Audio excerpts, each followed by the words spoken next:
Silky കോട്ട ഫാബ്രിക്കിൽ വന്നിട്ടുള്ള ഹക്കോബ പാറ്റേണിൽ വരുന്ന സാരിയാണ് ഞാൻ എടുത്തേക്കുന്നത്. നമുക്കിതിൽ 4 കളേഴ്സ് ഉണ്ട്. എല്ലാം നല്ല പേസ്റ്റൽ ടോൺസിൽ വന്നിട്ടുള്ളതാണ്.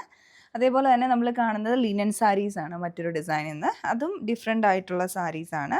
പ്ലെയിൻ വന്നിട്ട് മുന്താണിയിലോട്ടും ബ്ലൗസിലോട്ടൊക്കെ ഇങ്ങനെ സ്ട്രൈപ്ഡ് ആയിട്ടുള്ള പാറ്റേൺ ഒക്കെ വരുന്നത്. ഇതിൽ 2 കളേഴ്സ് ഉണ്ട്. അതുപോലെ പ്ലെയിൻ പാറ്റേണിൽ വന്നിരിക്കുന്ന 2 ഷെയ്ഡ്സ് ഉണ്ട്. അപ്പോൾ എല്ലാം ഒരു ലൈറ്റ് ടോണിൽ വന്നിരിക്കുന്ന ഡിസൈൻസ് ആണ്. അപ്പോൾ ഫസ്റ്റ് നമുക്ക് സിൽക്കി കോട്ട ഫാബ്രിക്കിൽ വന്നിരിക്കുന്ന ഈ ഒരു പാറ്റേൺ എങ്ങനെയാണെന്ന് നോക്കാം. അപ്പോൾ ഇതിൽ ഞാനിപ്പോൾ ഉടുത്തിരിക്കുന്നത് ഒരു ബേബി യെല്ലോ ഷെയ്ഡിലോട്ട് വന്നിരിക്കുന്നതാണ്. അപ്പോൾ അതിൻ്റെ ബ്ലൗസ് വരുന്നത് പോലെ പ്ലെയിൻ ആയിട്ട് വന്നിട്ട് സ്ലീവിൻ്റെ എൻഡിൽ കൊടുക്കാനായിട്ട് ലേസും അറ്റാച്ച് ചെയ്തിട്ടുണ്ട്. അപ്പോൾ ഇതിൻ്റെ പാറ്റേൺ സാരിയിൽ നമുക്ക് അടുത്തൊരു ഷെയ്ഡിൽ നോക്കാം. ഇത് വരുമ്പോൾ ലൈല കളറിൽ. സാരി ഫുള്ളായിട്ട് സിൽക്കി കോട്ടയാണ്. സിൽക്കി കോട്ട ആയതുകൊണ്ട് തന്നെ നല്ല പെട്ടെന്ന് തന്നെ നമുക്ക് ഡ്രേപ്പ് ചെയ്യാനും പറ്റുന്നുണ്ട്. നന്നായിട്ട് ഒതുങ്ങിയും കിടക്കുന്നുണ്ട് ഫാബ്രിക്. പിന്നെ അതിൽ ചുറ്റും ഫുള്ളായിട്ട് ഈ ഹക്കോബ പാറ്റേൺ ആണ്. ഇങ്ങനെ ഹൊറിസോണ്ടൽ ആയിട്ടാണ് ഇത് ഡിസൈൻ ചെയ്ത് വന്നിരിക്കുന്നത്. ബോഡി ഫുള്ളായിട്ട്. പിന്നെ ലേസും അറ്റാച്ച് ചെയ്തിരിക്കും. സെയിം കളറിലോട്ട് തന്നെ ഡൈ ചെയ്ത് ചുറ്റും ലേസ് വരുന്നുണ്ട്. താഴെയും അതുപോലെ തന്നെ ഫുൾ റൗണ്ട് പല്ലു ഫുള്ളായിട്ട് ലേസ് അറ്റാച്ച് ചെയ്തിട്ടുണ്ട്. ഇതിൻ്റെ ബ്ലൗസ് വരുമ്പോൾ ഇതാണ് അതിൻ്റെ ബ്ലൗസ്. പ്ലെയിൻ ആയിട്ട് വന്നിട്ട് സിൽക്കി കോട്ടയിൽ വന്നിട്ട് ലേസ് സ്ലീവിൻ്റെ എൻഡിലോട്ട് വരുന്ന രീതിയിലാണിത് നമുക്ക് സ്റ്റിച്ച് ചെയ്യാൻ പറ്റുന്നത്. പിന്നെ ഇതിൽ അടുത്തൊരു ഷെയ്ഡ് വന്നിരിക്കുന്നത് ഇതുപോലെ പൗഡർ ബ്ലൂ കളറിൽ സെയിം പാറ്റേൺ തന്നെ. ഇതാണ് പൗഡർ ബ്ലൂ. പിന്നെ അതിൻ്റെ ബ്ലൗസ് വന്നിരിക്കുന്നത് അതേ പാറ്റേണിൽ. പിന്നെ അടുത്തൊരു ഷെയ്ഡ് ഉണ്ട് ഇതിൽ. അത് വന്നിരിക്കുന്നത് സാൻഡിൽ കളറിലോട്ട്. അപ്പോൾ അതും അതേ സെയിം പാറ്റേണിൽ തന്നെ. ഇതാണ് ഇതിൻ്റെ ബ്ലൗസ് വെയർ ചെയ്തേക്കുന്നത്. ഇതാണ് ഒരു ഡിസൈൻ. പ്യുവർ ലിനൻ സാരിയാണ് ഇത് വന്നേക്കുന്നത്. ഇതിൽ നമുക്ക് 2 കളേഴ്സാണ്. ഈ ഒരു ഷെയ്ഡ് വന്നിരിക്കുന്ന ഒരു ലൈറ്റ് ഓഷ്യൻ ബ്ലൂ കളറിലോട്ടാണ്. സൈഡിൽ ബോർഡർ വരുന്നുണ്ട് സിൽവർ സരി. വളരെ തിന്നായിട്ടുള്ള ബോർഡറാണ് സൈഡിൽ കൊടുത്തിരിക്കുന്നത്. പിന്നെ ഇതിൻ്റെ പല്ലു പോർഷനാണ്.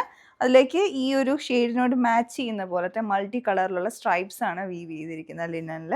പിന്നെ ഏറ്റവും എൻഡിലേക്ക് ടാസൽസും കൊടുത്തിട്ടുണ്ട്. അപ്പോൾ അതേ പാറ്റേണിൽ തന്നെയാണ് ഇതിൻ്റെ ബ്ലൗസ് പെയർ ചെയ്യുന്നത്. ഇതാണ് ബ്ലൗസ്. ഫുള്ളായിട്ട് 1 മീറ്റർ ബ്ലൗസ് പീസ് ഉണ്ട്. അതും അതേപോലെ മൾട്ടി കളറിൽ വന്നിട്ടുണ്ട്. അപ്പോൾ ഇത് ഫുള്ളായിട്ട് നമ്മൾ സാരി ബ്ലൗസും തയ്ച്ച് ഉടുത്ത് കഴിയുമ്പോൾ ഇതിൻ്റെ ഭംഗി അറിയുന്നത്. ഇതുപോലെയാണ് ഒരു ഷെയ്ഡ്. ഇതിൻ്റെ തന്നെ നമുക്ക് പിങ്ക് കളറും ഉണ്ട്. സെയിം പാറ്റേണിൽ തന്നെ അതുപോലെ ഒരു കുറച്ച് ഡാർക്ക് പിങ്ക് ടോൺ. പിന്നെ അതിൻ്റെ പല്ലു പോർഷനിലോട്ട് അതുപോലെ മൾട്ടി കളേഴ്സ് ഇതിലോട്ട് ചേഞ്ചസ് വരുന്നുണ്ട്. ആ ഷെയ്ഡ്സിൽ ചേഞ്ചസ് വരുന്നുണ്ട്. പിന്നെ ഇതിൻ്റെ ബ്ലൗസും അതേ ആ ഒരു കോമ്പിനേഷനിൽ തന്നെ. ഇതിൽ പീച്ചും വയലറ്റ് കളറിൻ്റെ ഒക്കെ ഒരു കോമ്പിനേഷനാണ്. ഗ്രീൻ ഷെയ്ഡൊക്കെ വരുന്നുണ്ട്. അപ്പോൾ ഇതാണ് മറ്റൊരു ഷെയ്ഡ്. ഇനി നമ്മൾ കാണുന്ന പ്ലെയിൻ ആയിട്ട് വന്നിട്ടുള്ള സാരിയാണ്. ഇതിന് 2 ഷെയ്ഡ്സാണുള്ളത്. ഒന്ന് വന്നിരിക്കുന്നത് ഒരു ലാവൻഡർ ടോണിലോട്ട്, ലൈറ്റ് ലാവൻഡർ. ഇതിൽ ഡ്യുവൽ വീവിങ് ആണ്. സാരി ഫുള്ളായിട്ട് ഇങ്ങനെ ഡബിൾ കളറിൽ വന്നിട്ടുണ്ട്. ഒരു ഓഫ് വൈറ്റും ലാവൻഡറിൻ്റെ കൂടെ കോമ്പിനേഷൻ. പിന്നെ ഇതിൻ്റെ പല്ലു പോർഷനിലോട്ടാണ് ഇതിൻ്റെ വീവിങ് വന്നേക്കുന്നത്. സ്ട്രൈപ്ഡ് ആയിട്ടുള്ള വീവിങ്, ഇടയ്ക്കൂടെ സീക്വൻസ് വർക്കും, വളരെ ചെറിയ സീക്വൻസും ടാസൽസും വന്നിട്ടുണ്ട്. പിന്നെ ഇതിൻ്റെ ബ്ലൗസ് വന്നേക്കുന്നത് സിൽവർ കളറിലോട്ടാണ്. അങ്ങനെയാണ് ഇതിൻ്റെ കോമ്പിനേഷൻ വന്നേക്കുന്ന ബ്ലൗസിൻ്റെ. പിന്നെ സൈഡിലോട്ട് ചെറിയ ബോർഡറും വന്നിരിക്കുന്നത് സിൽവർ സരി ബോർഡറാണ് വരുന്നത്. അപ്പോൾ ഇതാണ് ഒരു ഷെയ്ഡ്. ഇങ്ങനെ വരും നമ്മളിത് ഉടുക്കുമ്പോൾ. ഇനി മറ്റൊരു ഷെയ്ഡ് തന്നെ വന്നേക്കുന്നത് ബേബി പിങ്ക്. അപ്പോൾ അതും അതേ സെയിം പാറ്റേൺ തന്നെ പോലെ വരും. ആ ഒരു പല്ലു എല്ലാം അതേ പാറ്റേൺ തന്നെ. ഈവൻ ബ്ലൗസും വന്നിരിക്കുന്നത് സിൽവർ ഷെയ്ഡിലാണ്.